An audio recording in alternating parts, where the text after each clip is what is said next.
Hello সবাইকে। আজকে চলে এসেছি রথযাত্রা স্পেশাল পুরীর খাজা তৈরি করতে।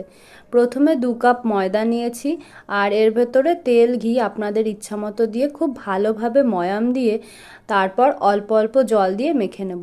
এবার আমি খুব পাতলা করে রুটির আকারে বেলে নেব এগুলোকে। আমার রুটির আকারে অনেকগুলো বেলা হয়ে গেছে। এবার আমি নিয়ে নিচ্ছি একটা বাটিতে 2 চামচ মতো ময়দা, আর এর মধ্যে অ্যাড করছি 3 চামচ মতো তেল। এবার এটাকে খুব ভালোভাবে মিশিয়ে একটা মিশ্রণ তৈরি করতে হবে। এবারে একটা করে রুটি নেব, আর ওটার ওপরে ওই মিশ্রণটা দেবো আর একটু ময়দা ছড়িয়ে দেবো।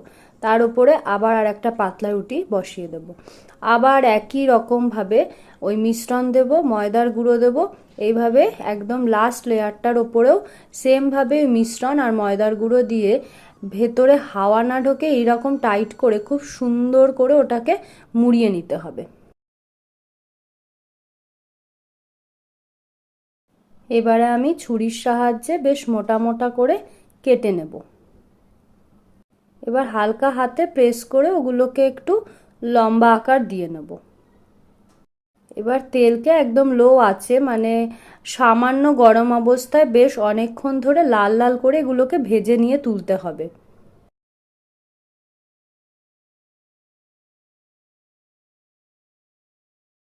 খাজাগুলো আমার ভাজা হয়ে গেছে।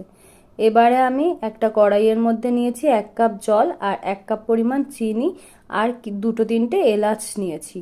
ভালো করে মিশিয়ে চিনির শিরা তৈরি করে নিয়েছি। এবারে এটার মধ্যে ওই খাজাগুলোকে দেব, আর এপিট ওপিট ভালো করে চিনির শিরা লাগিয়ে ওটাকে তুলে নিতে হবে। এই দেখুন, খাজাগুলো আমার তৈরি হয়ে গেছে। আমি একটা খাজা আপনাদের সামনে ভেঙে দেখাবো খাজাগুলো কি স্মুথ হয়েছে, আর মুখে দিলে একেবারে গলে যাচ্ছে। আপনারাও এভাবে তৈরি করে নিতে পারেন বাড়িতেই। আজকের মতো আসি, দেখা হচ্ছে আবার কাল।